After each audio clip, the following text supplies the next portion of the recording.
बहुत সুন্দর যাবো।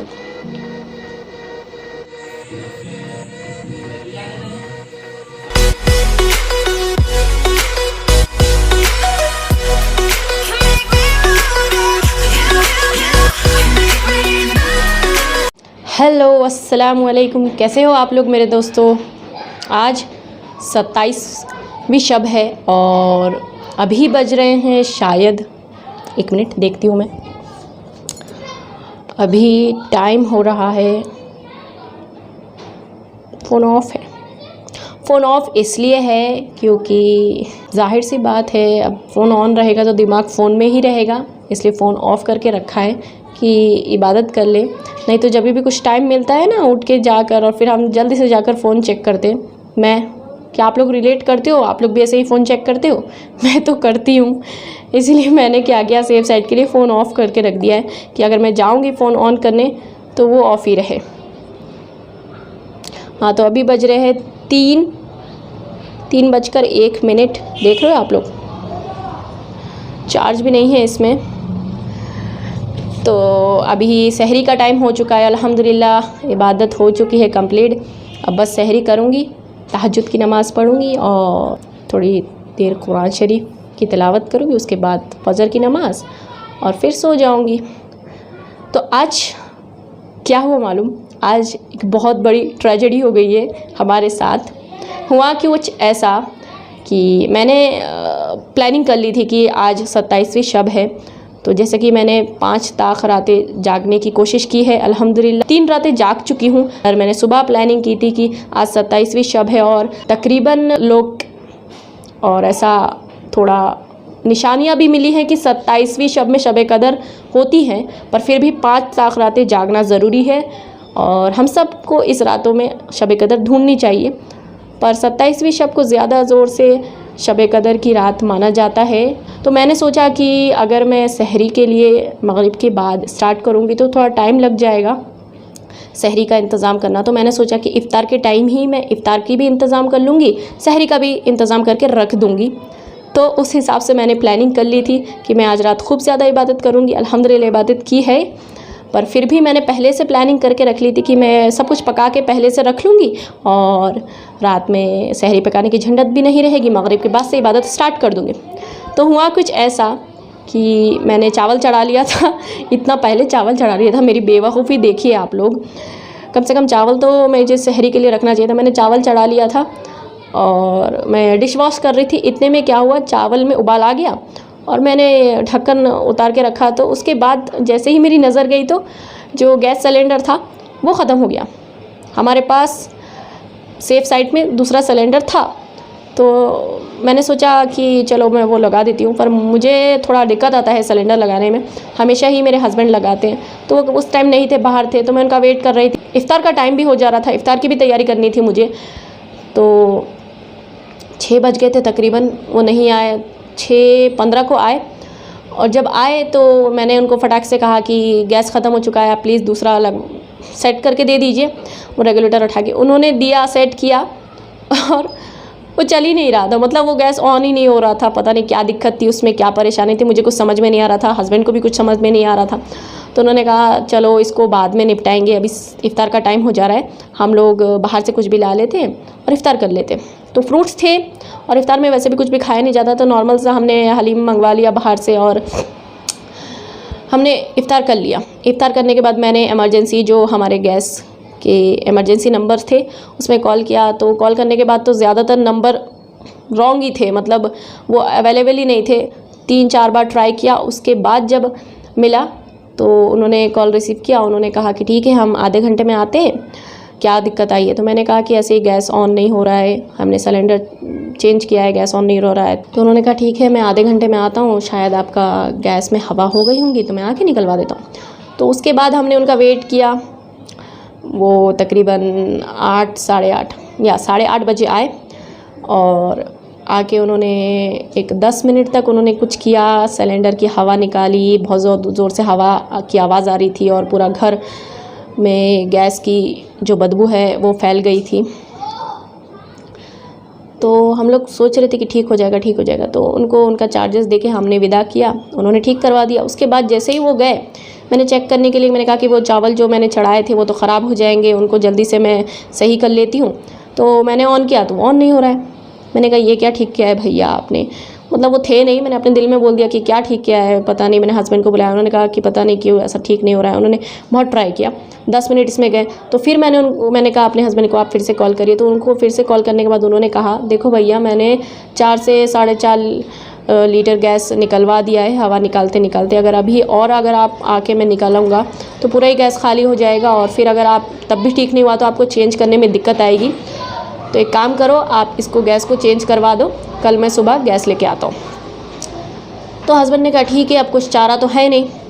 तो उन्होंने ठीक है बोलकर अब फ़ोन रख दिया। तो मैंने कहा अच्छा ठीक है, आपने ठीक है बोल के रख तो दिया है, अब सहरी में क्या खाएंगे हम, और अभी डिनर के लिए तो कुछ खाना पड़ेगा ना। उन्होंने कहा ठीक है मैं कुछ लेकर आता हूँ फटाक से, और सहरी के लिए भी लेकर आ जाऊँगा। मैंने कहा जल्दी से जाइए, लॉकडाउन है, कर्फ्यू है रात में, यहाँ पर रात की कर्फ्यू है। तो वो गए, जाते जाते पता नहीं ये आधा घंटे के बाद आने के बाद हाथ में उनकी बस चाय और पूरी थी। तो मैंने कहा चाय और पूरी तो ठीक है, समझ में आ गया, अभी खा लेंगे हम, सहरी में क्या खाएंगे। तो वो बोलने लगे मैं पूरा मतलब जो हमारे आजू बाजू नियर बाय इलाका है पूरे होटल्स में गया, सब बंद है, कुछ भी खुला नहीं है, बस शटर नीचे रख कर छुपा कर मतलब चाय बेच रहे थे। चाय लेकर आ गया मैं, अब क्या करेंगे। वैसे भी हमारी ऐसी कई रोज़ा हमने रखा है बिन सहरी का, तो इसको भी बिन सहरी का रख लेंगे। तो मैंने कहा ठीक है, पर जैसे कि बिन सहरी का रोज़ा रखा है पर तब रखा है जब नींद में थे हम लोग, पर आज तो इबादत की रात है, आज सारी रात जागेंगे और भूख भी लगेगी, तो फिर बिन सहरी का रोज़ा कैसे रहेंगे। तो उन्होंने कहा अब क्या कर सकते, कोई ऑप्शन नहीं है हमारे पास, क्या करेंगे, दुकान भी बंद है, तुम ज़ोमैटो में देखो। तो मैं फटाक से जल्दी से ज़ोमैटो में देखने लगी, अनअवेलेबल था ज़ोमैटो में भी, चेकिंग के टाइम पर अनअवेलेबल बता रहा था। तो मैंने कहा आप कुछ नहीं कर सकते, अब यही शायद हुक्म है अल्लाह का कि बिन सहरी का रह लेंगे। मैं गई गैस सिलेंडर के पास, मैंने एक बार ट्राई किया कि चलो कुछ पता नहीं हो जाएगा, खुल जाएगा, एक होप रहती है ना। तो वो नहीं, वो ऑन हुआ गैस एज़ यूजुअल। तो बस हम बैठे रहे। तो मैंने अपने हस्बैंड को कहा कि एक काम करो, आप फिर से एक और बार ट्राई करके आओ, देख कर आओ, कुछ होटल्स हैं जिसमें आप नहीं गए थे, और एक बार देख कर आओ, वहाँ पर शायद मिल जाएगा। तो पहले तो मेरे हस्बैंड जा रहे नहीं थे, 10 बज चुके थे, और 10 बजे तो पूरा कर्फ्यू रहता है, बाहर होटल सब बंद रहेंगे, पुलिस की जो कार है वो पेट्रोलियम के निकल रही होती है, और फिर मतलब बंद ही रहेगा, कौन खोलेगा इस टाइम पे। तो फिर से गए मेरे कहने के बाद हस्बैंड, और इस बार अल्हम्दुलिल्लाह अल्लाह के हुक्म से मिल गया उनको। यहाँ पर शाहगौस होटल है, वहाँ से वो बिरयानी लेकर आ गए, वो भी बहुत ही मतलब जल्दबाजी में लेकर आए हैं। तो बस अल्हम्दुलिल्लाह सहरी हमारी तैयार थी। मैंने तो सोचा था मतलब आज बिना सहरी का ही रोज़ा रहना पड़ेगा, और मतलब अल्लाह की रहमत देखो क्या हुआ था मालूम, मेरे दिल में आज इफ्तार के टाइम कर रहा था कि आज मैं होटल कुछ ना बनाऊँ और होटल से बिरयानी लेकर आ जाऊँगी। मैं सोच ही रही थी, फिर मैंने सोचा अरे बिरयानी, खाली बिरयानी लाएंगे फिर वो पेट ख़राब हो जाएगा, वैसे भी ईद आ रही है, तो वैसे भी ईद में हम बिरयानी बनाएंगे तो उससे 3-4 दिन पहले पेट फ्रेश रहना ज़रूरी है, अभी पेट ख़राब कर लेंगे तो ईद में नहीं खा पाएंगे। मैं वो सोच रही थी, इसलिए मैंने सोचा कि नहीं आज बिरयानी नहीं खाएंगे, पर दिल में मेरा था कि बिरयानी खा लेंगे तो अच्छा रहेगा। और तो देखो अल्लाह की रहमत है, अल्लाह ने मतलब इफ्तार के टाइम बिरयानी कैसे ही मतलब हम नहीं चाहते तो भी अल्लाह का हुक्म हो जाता है ना, और हमें वो करना ही पड़ता है। और फिर सहरी में देखो होप ही छोड़ दिए थे हम कि नहीं अब नहीं होगा, बैठ गए थे। और फिर बाद में मैंने कहा कि नहीं एक बार चेक करके आओ आप, और मिल गया। देखो अल्लाह की रहमत है ना, मतलब मैंने कुछ खाने को अपने दिल में सोचा और अल्लाह ने वो उसको दे दिया है ना। वैसे बिरयानी लास्ट ऑप्शन थी और कुछ नहीं था अवेलेबल उस टाइम पर। और ये कहानी है, अभी मैं आपको सिलेंडर बताऊंगी और मैं चीज़ें बताऊंगी जो मैं सहरी के लिए प्रिपेयर करना चाहती थी, मैंने प्रिपेयर करके रख दिया और वो बना नहीं, तो मैं आपको दिखाती हूँ। तो ये है हमारे गैस भैया जो कि अभी ऑन नहीं हो रहे हैं। दिखने में तो बहुत ही शाइनिंग है, ब्रांड न्यू दिख रहा है। ये हमारा पहले वाला गैस था जो बहुत अच्छा चला, पर ये वाला गैस मतलब इसको किसी की नज़र ही लग गई है, पता नहीं ऑन क्यों नहीं हो रहा है। ये मतलब अब इसको कितना भी ऑन करो ऑन नहीं हो रहा है। और ये सब चीज़ें मैंने सहरी के लिए प्रिपेयर करके रखी थी कि आज मैं लौकी की सब्ज़ी के साथ चिकन बनाऊंगी। ये टमाटर, ये प्याज काट कर रख दिया था मैंने। चिकन को अब फ्रिज में वापस ही रख दिया है। और ये चावल है, बताती हूँ मैं आप लोगों को चावल की हालत क्या हो चुकी है। ये चावल है जिसका पानी अपने आप ही चावल ने एब्जॉर्ब कर लिया है। मैं आपको दिखाती हूँ, ये देखो थोड़ा थोड़ा पानी दिख रहा होगा ना आपको, शाइन। ये पानी है चावल का, मतलब ये पूरी तरह से पके नहीं है अभी, चावल थोड़े थोड़े कच्चे हैं। तो इसको पकने का मौका नहीं मिला। इंशाल्लाह इनको हम कल ठीक करेंगे। तो ये सहरी के लिए मैंने रेडी किया था, जो कि अभी बना नहीं है। इनको हम कल ट्राई करेंगे। गैस भैया आपको चेंज करना होगा कल, तो आप अलविदा हो जाइएगा। और फिर ये है हमारी शागौस की बिरयानी पार्सल। अभी क्या करेंगे, पहले से लाकर रख दिया, अब गरम भी नहीं कर पाएंगे, इसको एज़ इट इज़ खाना है। चिकन बिरयानी है ये, 100% प्योर मीट। और ये शागौस की है।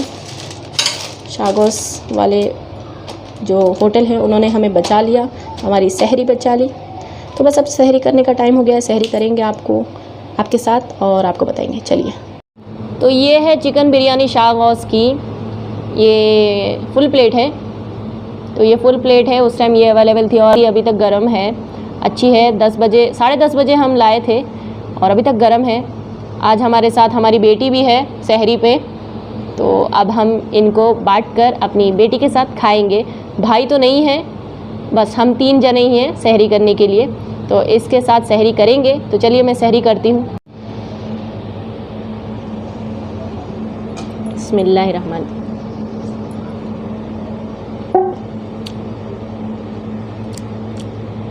बहुत स्पाइसी है। माशाल्लाह माशाल्लाह, अल्लाह खैर बरकत दो আমরা और तंदुरुस्त हो जाओ।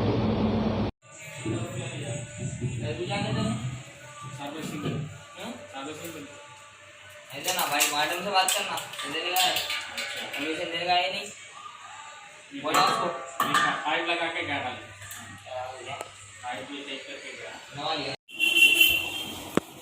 शाही हलीम, मटन शाही हलीम।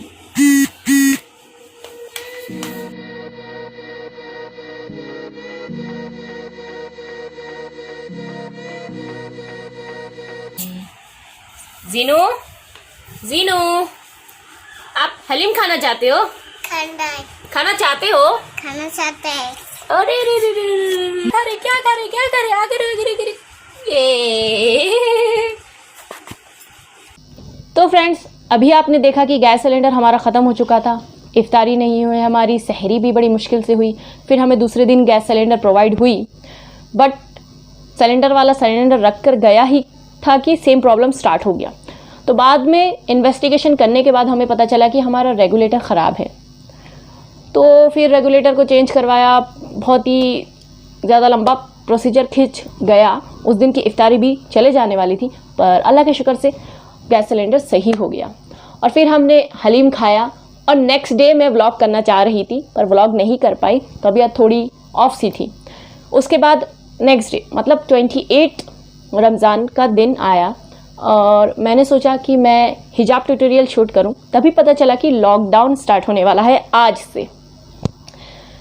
तो मैंने मेरे बच्चों के लिए ईद की शॉपिंग की ही नहीं थी। अभी अगर लॉकडाउन स्टार्ट हो जाएगा और फर्स्ट लॉकडाउन है तो बहुत ही स्ट्रिक्ट रहेगा, शॉपिंग कैसे करूंगी। तो उनके लिए फिर बड़ी मुश्किल से मैंने झटपट रेडी हो गई, उनको लेकर गई। लेकर नहीं जाना चाहती थी मैं उनको बाज़ार में, पर अनफॉर्चुनेटली इस लॉकडाउन की वजह से हमें जाना पड़ा और जल्दी से हम गए बाज़ार में। पहले तो 2 दिन शोरूम्स गए, कुछ समझ में नहीं आया। फिर हमारा वही चार मीनार हम गए और मैंने वहाँ से बहुत सारी शॉपिंग की है, उसका वीडियो भी आएगा। इस वीडियो के बाद नेक्स्ट वीडियो हमने कैसी शॉपिंग की, कैसे हमने चीज़ें लिया, मैं आपको अपलोड कर दूँगी। बट अभी मैं आपको इस वीडियो में, क्योंकि मेरे पास कुछ क्लिप्स है ही नहीं पिछले वीडियो को कंटिन्यू करने के लिए, तो मैंने सोचा कि मैंने ईद में क्या लिया है मैं आप लोगों को वो दिखा देती हूँ। तो अभी इतनी बकबक ना करते हुए जल्दी से हम स्टार्ट करते हैं कि मैंने ईद में क्या लिया है। तो सबसे पहले तो हमने तो बहुत सारी चीज़ें ली, देखते गए लेते गए। पहले तो कुछ समझ में नहीं आ रहा था, इफ्तार का टाइम भी हो जा रहा था, कुछ समझ में नहीं आ रहा था, दिल कर रहा था कि नहीं अभी और ना लूँ, चली जाऊँ जैसे ही बच्चों के कपड़े लेकर। फिर बाद में नहीं, हमने दिल दिल बनाया कि नहीं अब अगर आए हैं तो ले ही लेंगे, पता नहीं फिर कब आएंगे, क्या होगी हालात आगे। जब अगर अभी हमने इतने नॉर्म्स तोड़कर हम इतने रिस्क पर गए हैं बाज़ार में, तो अब सबके लिए ले लेते हैं, फिर बाद में मिले ना मिले मौका है ना। तो पहले तो हमने एक एक करके उठाया, फिर बाद में बहुत सारी चीज़ें होने लगी और हाथ मतलब टूट के गिर जाने वाला था, इतना सारी चीज़ें। तो भैया एक मिले जो बस्ते वाले थे, क्या बोलते पता नहीं उनको, तो हमने उनसे वो लिया और ये है वो बस्ता, मैं दिखाती हूँ आपको। ये देखिए आप लोग, दिख रहा है आप लोगों को? तो इसमें हमने अपनी चीज़ें भर लिए और अभी मैं आपको एक एक करके बताऊंगी। तो सबसे पहले मेरे हाथ में जो पहले आएगा मैं वो आपको दिखाऊंगी। कुछ सेलेक्टेड नहीं है कि ये पहले वो पहले, है ना बेटा? आज मेरी बेटी भी मेरे साथ है और फ़ैन बंद है, देखो पसीना आ चुका है बच्ची को, कितनी मेहनत कर रही है। आप लोग जल्दी से सब्सक्राइब करो, लाइक करो, शेयर करो और ज़्यादा मेरे वीडियोज़ को आगे बढ़ाओ भाई। तो ये सबसे पहले ये बॉक्स है। अब इसके अंदर कौन सा वाला ड्रेस है, किसका ड्रेस है पता नहीं है। तो ये रेहान का है, चलो देखते हैं। जी हाँ, ये मेरे बेटी के लिए हमने लिया है। इसको बोलते हैं सदरी और कुर्ता पाजामा कुर्ता पजामा जो भी है, फंबल हो रहा है प्लीज़ वो छोड़ दीजिएगा, बस आप चीज़ों पे देखिए। तो ये ईद की ड्रेस मैंने अपने बच्ची के लिए लिया है, हमारे ज़ेहान के लिए। ऐसा कुछ था नहीं ज़ेहान के पास, एक शेरवानी थी जो कि हमने पिछले साल लिया था, शायद नाना और नानी ने उसको दिलवाया था ईद के टाइम या मिलादुन नबी के टाइम, मुझे एग्जैक्टली याद नहीं है, पर ऐसा कुछ था नहीं उसके पास, तो हमने ये लिया उसके लिए। इसके साथ सदरी मिल रही है, कुर्ता मिल रहा है, ये पजामा मिल रहा है। मैं जल्दी से दिखाऊंगी, वीडियो लंबा हो जाएगा, तो इसको अच्छे से रख देंगे। आफ्टर ऑल ईद की ड्रेस है, ऐसे ही नहीं रख सकते। नेक्स्ट हमारे पास दूसरा डब्बा है, ये किसका होगा गैस? मेरा। आपका? ये डैडी का। डैडी का? डैडी फाइनल लॉक कर दिया जाए। तो जी हाँ, ये उनके डैडी का है। डैडी जी पहले नखरे कर रहे थे, मैं नहीं लूँगा, फ्ला जो भी है, ब्ला फ्ला नहीं ब्ला, फ्लावर बना दे रही हूँ। तो फिर उनको ये दिलवाया हमने, सेम बाप बेटे की सेम ड्रेस हमने, ऑलमोस्ट सेम ही है, ये लिया है उनके लिए। ईद का दिन है, ईद का मौका है। अब शर्ट पैंट जीन्स तो हम नॉर्मल पहनते ही हैं, पर ईद में तो ये एक फॉर्मल ड्रेस होनी चाहिए ना, ईद के फेस्टिवल के लुक की। तो उनको ये दिया है। इसके साथ सदरी नहीं मिल रही थी और फिर ज़्यादा घूमना, रोज़ा भी थे हम, उस कल हमने शॉपिंग की है, रोज़ा भी थे हम, इफ्तार भी हमें बहुत ही मुश्किल से मिला। हम इतना मशगूल हो गए थे शॉपिंग में, कुछ समझ में नहीं आ रहा था और इफ्तार का टाइम भी हो गया। फिर हमें पानी से पहले इफ्तार खोला, फिर बाद में कुछ लेडीज़ थी, उन्होंने मुझे खजूर दिया, फिर इनके डैडी लेकर आए, कुछ क्या लेकर आए, मिर्ची का भजिया लेकर आए। फिर हम शॉपिंग में ही हमने कंटिन्यू किया, क्योंकि 8 बजे के बाद से फिर से वही जो उनका क्या बोलते कर्फ्यू लग जाता है और जल्दी हमें शॉपिंग करनी थी। 7 बजे इफ्तार होता है, तो 1 घंटा था। अगर हम खाने में अगर हम टाइम वेस्ट करेंगे तो शॉपिंग नहीं कर पाएंगे। और फिर नेक्स्ट डे तो आज तो लॉकडाउन ही है, तो इस वजह से हमने जल्दी की। फिर घर में आकर हमने खाना बनाया, फटाफट से इफ्तार किया, डिनर कर लिया समझ जाओ। और हम नहा लिए थे, मैं आपको बता दूं, हम सब गर्म पानी से नहाए हैं। मेरी बेटी, मैं, मेरे हस्बैंड, मेरा बच्चा सो गया था, वो मैंने उसको उठा के गर्म पानी से नहलाया। फिर मैंने स्टीम लिया, सबिया को भी स्टीम करवाया और ज़ेहान को भी करवाया। ज़ेहान को करवाने में थोड़ी दिक्कत आ रही थी, उसकी वीडियो क्लिप नहीं ले पाई मैं। तो हमने बहुत ही, पता है हमें, हम बाज़ार में जाकर आ चुके हैं और ये एक बहुत रिस्की एक सिचुएशन हो गई थी। तो हम सेफ साइड के लिए पहले तो हमने नहाया, बात लिया, शावर लिया, सब कुछ एक ही बात है। फिर स्टीम ली, फिर हमने 29 जो कि आखिरी ताक रात है लैलतुल कद्र की, उसकी इबादत की। मेरी बेटी ने भी मेरे साथ इबादत की। तो आज अल्हम्दुलिल्लाह 29 का रोज़ा है। और नेक्स्ट चीज़ ये है हमारे पास, यूज सी, क्या हो सकता है ये बताओ? मेरा क्या? आजकल बाज़ार में मैं आपको क्या बताऊं, इर्तगुल का तो 1 साल हो चुका है। लास्ट ईयर रमज़ान में इर्तगुल की धूम मची थी।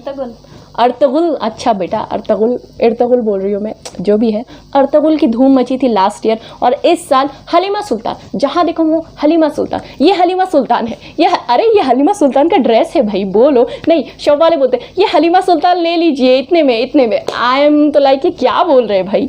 तो वही बेटी को मेरे हलीमा सुल्तान के जैसा ड्रेस होना था। ट्रेंडिंग में जो चलता है वो इनको चाहिए, मैं ऐसी नहीं हूँ, मुझे ये सब बिल्कुल पसंद नहीं है। हालांकि ऐसे ड्रेसेस मेरी बेटी पहन नहीं सकती है, उसको रैशेस आ जाते इधर उधर, ये वो सब। पूरी सेंसिटिव स्किन है पूरी उसकी। इतना फंबल क्यों हो रहा है? गर्मी लग रही है इसलिए, पूरी सेंसिटिव स्किन है उसकी, उसको ये सब नहीं बनता है, फिर भी वो जा के यही कपड़े लेती है। तो ये है हलीमा सुल्तान का ड्रेस, हलीमा सुल्तान नहीं दिख रहा है आपको, ये कैप है इसकी, देखिए आप, ऐसा कैप लगाने का है ना। और ये ड्रेस, ओहो हो, सॉरी आराम से रखना है, मैंने बहुत ही ज़्यादा रश से रख लिया। ये इसका यहाँ पर पेट में लगाने का है पेटी, और ये है इसकी ड्रेस। बहुत ही दुकान में, शॉप्स में हम फिरे, हमको तो पहले समझ में नहीं आ रहा था, फिर जो समझ में आ रहा था उसका रेंज इतना हाई था कि वेस्ट है ना, एक ड्रेस में इतना अमाउंट लगाना वेस्ट है। मुझे तो एटलीस्ट वेस्ट लगता है कि एक ड्रेस में आप इतना अमाउंट लगाओ। वैसे भी वो एक ड्रेस पूरे ज़िंदगी भर तो नहीं रहेगी ना, उसके बदले हम 2-3 ड्रेसेस ले सकते हैं। पर इन लोगों को जो पसंद आता है वो ले लो, फिर बाद में मुझे कोसते रहते, आपने ये नहीं दिलवाया, आपने ये क्यों नहीं दिलवाया, अब नहीं मिल रहा है। एक शॉप में पसंद आई थी, पर उसमें वहाँ पे बहुत ज़्यादा रेट हाई बोल रहा था, कुछ 7,000 या कुछ बोल रहे थे भैया। बार्गेनिंग करते करते 6,000 में आए, पर मैंने उनको लास्ट रेट 4,000 बोला, पर वो नहीं माने। तो मैंने कहा भाई अब यहाँ से नहीं लेंगे, हम दूसरे कहीं और से लेंगे। तो हम फिरे हलीमा सुल्तान की ड्रेस के लिए, कुछ शॉप्स में गए पर वहाँ पर समझ में नहीं आ रहा था, पसंद नहीं आ रहा था। लास्ट में अंदर मदीना मार्केट में जाकर कहीं पर ये वाली ड्रेस हमने सेलेक्ट की है, और ये हमें कितने में मिला है बोलूँगी नहीं, क्योंकि ईद का ड्रेस है, बोल दूँगी तो क्या मज़ा आएगा। ये बहुत ही हाई रेंज का है, पता है, मेरी बेटी को मैंने लेके दिया है ना बेटा, अफोर्डेबल है। तो ये हमारी बेटी का ड्रेस हो चुका है, इसको यहाँ रख देते हैं आराम से। ईद के ड्रेसेस हैं। नेक्स्ट अब क्या आ चुका है, नेक्स्ट मैं आपको बताती हूँ। नेक्स्ट ये है मेरी जूती।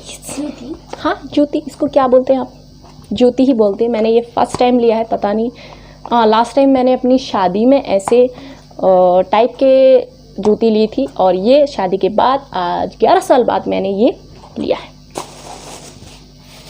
दोनों पेयर बता देती हूँ, ये मेरी जूती है।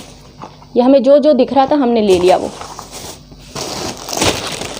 उसके बाद ये है स्टोल्स, मैंने अपने लिए हैं। मैं कभी भी जाती हूँ ना चार मीनार, स्टोल्स तो ले ही लेती हूँ। तो ये मैं स्टोल्स, हाँ आप तो खिलौने लेते हैं। इनके डैडी डांट रहे थे मुझे, कितने स्टोल्स लोगे, तुम्हारे घर में इतने सारे भरे हुए, क्या करोगे इतना लेकर। मैं बोल रही थी अब स्टोल्स तो एक ही चीज़ है ना, हम हिजाबीज़ के लिए हम क्या दिखाएंगे, जाएंगे बाहर तो जा नहीं सकते, बुरखा इसका तो इतना शो नहीं कर सकते, एक घर पर रहकर स्टोल्स ही तो करेंगे ना, और क्या करेंगे।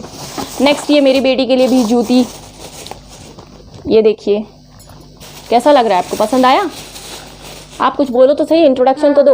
ये है मेरी बेटी की जूती, ये मैंने सिलेक्ट किया है, ये मेरी बेटी ने सेलेक्ट किया है। Pink, Sabiya's favourite colour, by the way pink is also my favourite colour. और ये नेक्स्ट हमारे जिहान के लिए, अब एक फॉर्मल ड्रेस है ईद के फेस्टिव के टाइप, तो नेक्स्ट ड्रेस तो होनी चाहिए ना अच्छी वाली। ये है देखिए, ये 3 पीस है, coat, T shirt and pant, jeans. या दिस इज जीन्स ओनली। तो ये जिहान के लिए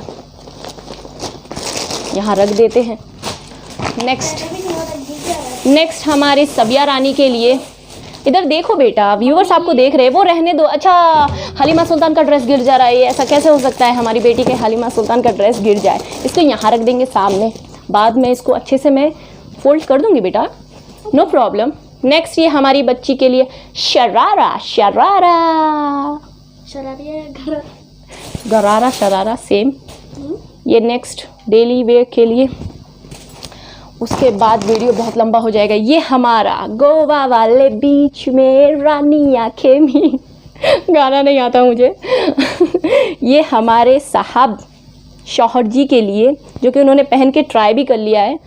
ये है शर्ट, हाफ स्लीव की शर्ट, ये तो एकदम बीच, हाँ वही, इसीलिए तो बोला ना मैंने, गोवा वाले बीच में। तो ये लिया है, उनको ये पसंद नहीं आ रहा था, मैंने कहा आप इस टाइप के शर्ट्स लो, वो बहुत ही फॉर्मल है, बहुत ही क्या बोलूँ मैं, पुराने ज़माने के मुग़ल आज़म के टाइप के हैं हमारे शौहर। तो उनको मैंने ये दिलवाया ज़बरदस्ती कर कर, और कभी मौका मिला तो आपको दिखाऊंगी कैसा लगता है उनको, मुझे तो अच्छा लगा। नेक्स्ट हमने ये बेडशीट ली है, जिसके साथ कवर फ्री है। पिलो, ये मेरे कुछ इनर्स मुझे मिले, क्या है दिखाऊंगी बेटा, वो इनफ है, अब बड़ी हो जाओ। ठीक है। और ये हमारे शौहर जी के जूते, जूते लो पैसे दो, जूते लो पैसे दो। वैसे ये जूते लेकर हमने पैसे दिए हैं, उन्होंने ये लिए हैं।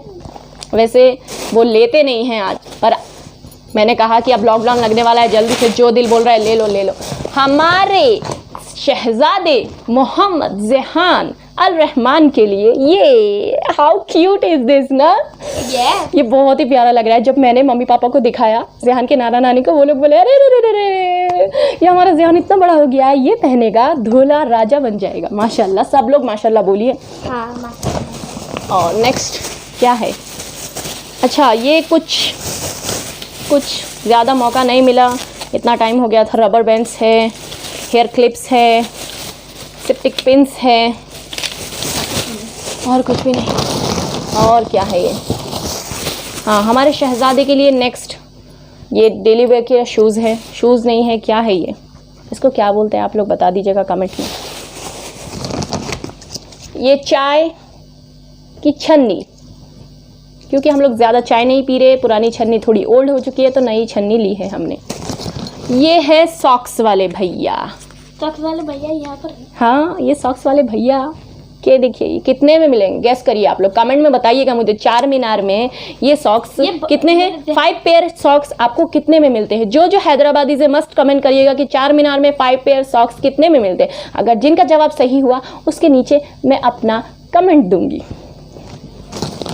ये ज़ेहान के लिए 5 पेयर सॉक्स है, ये कितने में मिलते हैं ये भी बता दीजिएगा। नेक्स्ट हमारी शहजादी हलीमा सुल्तान की ड्रेस की ओनर के लिए ये शूज़ है। शूज़ नहीं, सैंडल। शोरूम्स में बहुत रश था, डर लग रहा था अंदर जाके कुछ चीज़ें लेने की, क्योंकि टाइम वेस्ट हो जाता। तो हमें जहाँ जो मिला हमने ले लिया, और ईद की शॉपिंग होनी भी ऐसी ही चाहिए। ये नाड़े नाड़े नाड़े, ये क्या है?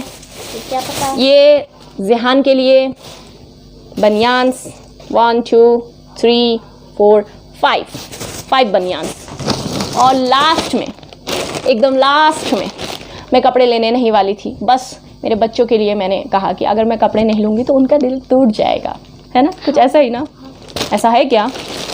हमने लिए हैं ये ड्रेसेस SMP टावर के शॉप से। शॉप कैसी ली है, क्या सेलेक्ट किया है, नेक्स्ट वीडियो में आपको सब दिख जाएगा। तो ये है हमारा ड्रेस। ईद में मैं ज़्यादा स्टोन्स वाले, वर्क वाले कपड़े बिल्कुल नहीं पसंद करती, नॉर्मल भी पसंद नहीं करती। बस किसी की शादी हो मेरे फ्रेंड्स में, तभी मैं ऐसे वर्क वाले कपड़े लेती हूँ, और नहीं तो मैं हमेशा नॉर्मल वर्क वाले कपड़े ही लेती हूँ, जिसमें ज़्यादा वर्क ना हो, जो बहुत ही कंफर्टेबल हो पहनने में। तो ये वो ड्रेस है, ये कुर्ता है, उसके साथ शरारा है, ये देखिए आप, उसके साथ दुपट्टा कहाँ है? इसका दुपट्टा कहाँ गया है? यहाँ है। कहाँ है? इसका दुपट्टा नहीं मिल रहा, ये है इसका दुपट्टा, देखिए आप। ये बहुत अफोर्डेबल मुझे मिला है, मालूम है आपको। और नेक्स्ट भी सेम वही है, ये कुर्ता है, ये पैंट है, देखिए आप, स्लीव्स, और ये दुपट्टा है। तो ये हो चुकी है हमारी ईद की शॉपिंग। हमने क्या क्या लिया है मैंने आपको इस वीडियो में बता दिया है। अभी नेक्स्ट वीडियो आएगा कि हमने ईद की शॉपिंग की कैसी है, और लॉकडाउन में कितना रश है चार मीनार में, वो भी आप लोग देख लीजिएगा, एंजॉय कीजिएगा। शायद वो वीडियो बहुत लंबी हो, इसलिए मैं शायद उसको 2 पार्ट या 3 पार्ट में भी अपलोड करूं, पता नहीं है, अभी तक एडिट भी नहीं किया है मैंने। ये वीडियो आपको आज शाम तक मिल जाएगी। और आप लोग बताइएगा कि आपको मेरी ईद की शॉपिंग कैसी लगी, कौन सी ड्रेस आपको पसंद आई, किसका क्या है क्या नहीं है, कमेंट कर देना भाई। बोलने का मकसद यही है, वीडियो को लाइक कर देना और चैनल को सब्सक्राइब कर देना। बोलो तो सही मम्मी के लिए, बोल रही नहीं है, देखो, बोलो जल्दी बोलो। लाइक करिए, शेयर करिए और कमेंट करिए। इतना शर्मा क्यों रही हो, अपना ही चैनल है भाई। नहीं, यहाँ देखो रैशेस हो चुके हैं उनको, बालों की वजह से पूरा रैशेस हो चुका है। मैंने अभी इसको ये दिया है, क्रीम भी लगाया है। मेरी बेटी की स्किन सच में बहुत सेंसिटिव है, और हम गर्मी से बहुत ही ज़्यादा वो हो जा रहे हैं, पिघल जा रही हैं। जल्दी से इस वीडियो को जल्दी से इस वीडियो को एंड करती हूँ और फिर मिलती हूँ मैं नेक्स्ट वीडियो में। तब तक के लिए अपना ख्याल रखिए, अच्छे से रहिए, कमेंट्स करिए। चलिए बोल दिया मेरी बेटी ने तो अभी तो पक्का कर लीजिए। अल्लाह हाफिज, till then take care yourself, मिलते हैं नेक्स्ट वीडियो में।